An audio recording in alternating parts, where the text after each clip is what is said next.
what kids do to pacify their time now, and the importance of open space, and for stress reduction. Okay, so here's a little tune for you, and hopefully we'll see if we can fire this back up. Well, I'm out too tight, can't help it none. Takes a whole lot of work for me to have any fun. There is nothing no one's gonna do. I got them wound up too tight loose. Make a whole lot of money, so they say. Credit cards in the banks, they take it right away. I'm buying things I'll never use. I got them wound up too tight loose.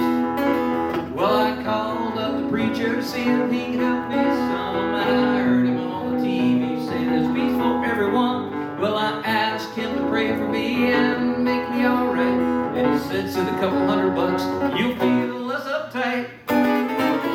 Well, I'm wound too tight, yes, I'm wound too tight. Oh Lord, I'm wound too tight, yes, I'm wound too tight. Oh, oh, oh, oh, oh. I got them wound up too tight.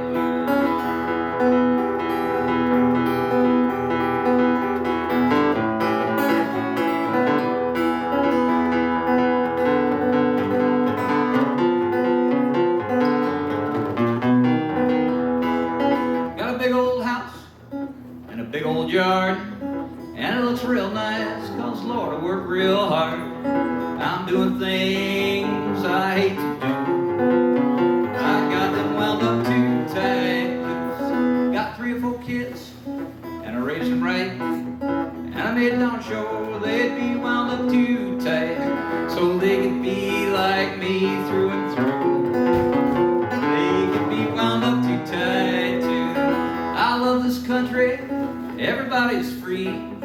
Yes, everyone can be just like me. And this land of the red, blue, and white. I think we're all just wound. I believe we're all just wound. Oh, I know we're all just wound up too tight.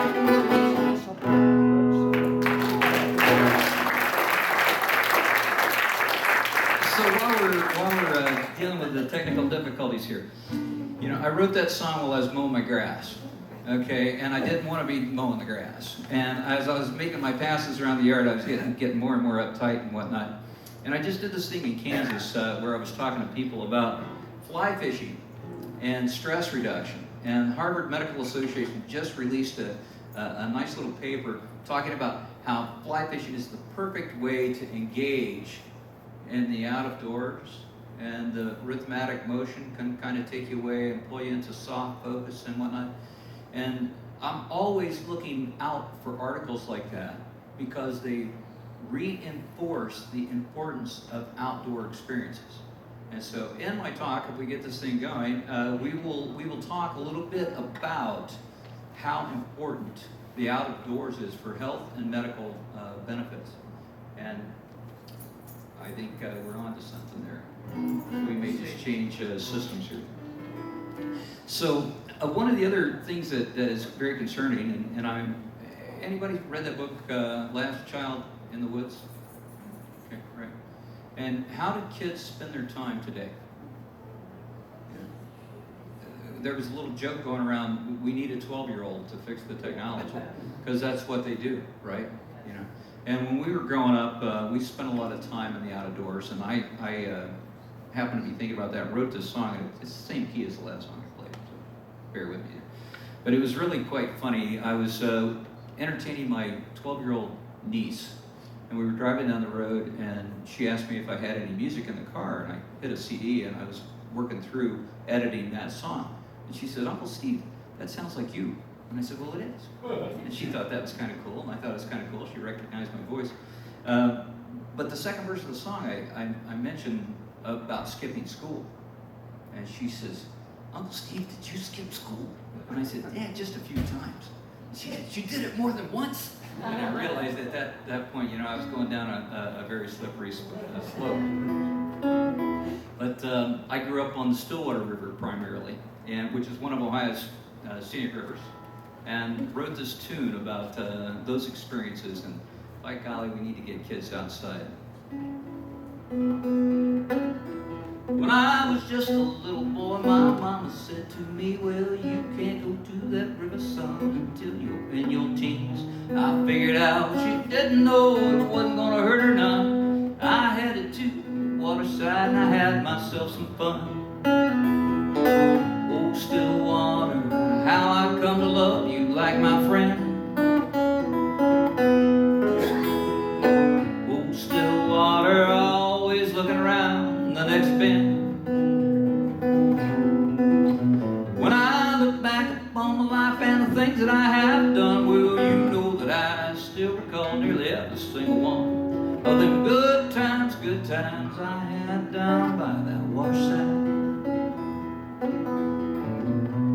Well, I remember skipping school with JD and all my friends, Jeff Jones and I, we broke up that boat down by Horseshoe Bend. And another time at Steiner's Dam where Floater nearly drowned. We drug him out, dried him out, had another round.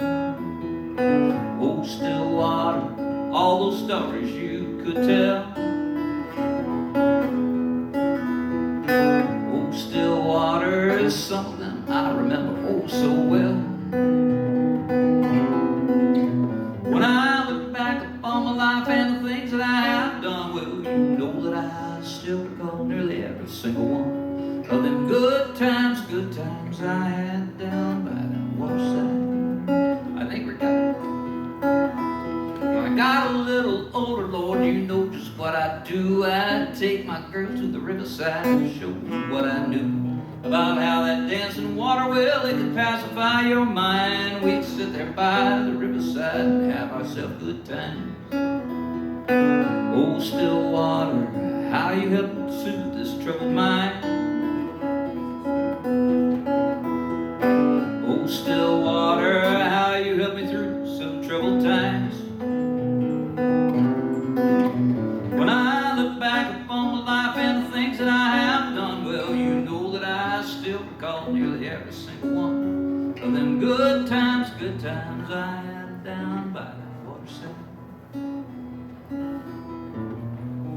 I sit here in the evening sun with the darkness closing round, and I close my eyes, look inside until I hear that sound of that happy dancing water on those rocks swirling round. Well, you know before I die I'm gonna be still water bound. Oh, still water, how I really miss you, my old friend. Oh, still water, will you carry me around the next bend?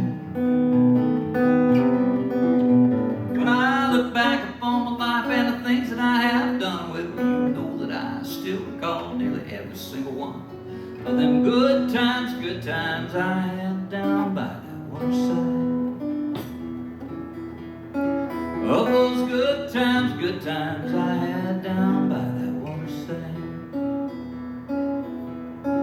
Of those good times I had down by that waterside.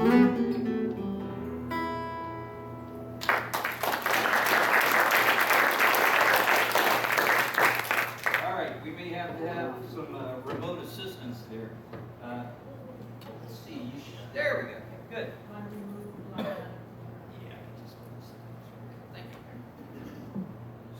Sorry about that, but we got the music thing out of the way. Barb had asked me if I could play a couple tunes, you know, and I was going to do it at strategic locations during my talk, but this is our... Wait, so to get you to play more, we got to cut off? something, something, yeah.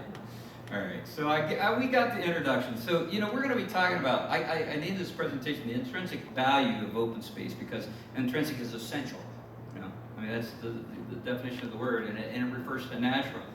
And so, what I am talking about when I say open space, and you can advance that, you know, what is protected open space? Okay. Well, you know, I'm talking about things, property that has a covenant on it, either a legal description like an easement or an intended purpose like a state nature preserve, where it is restricted by some kind of deed or definition, or it can also be protected by public trust.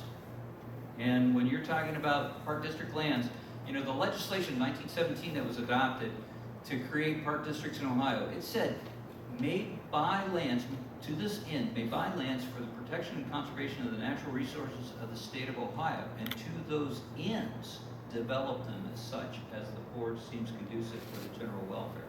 So there's a real strong emphasis placed there in that legislation for protecting lands, parklands. But of course, we've got organizations here in northeastern Ohio, like the Nature Conservancy, or Trust for Public Lands, or the Western Reserve Land Conservancy, that are also buying easements that protect the open space virtues of these properties.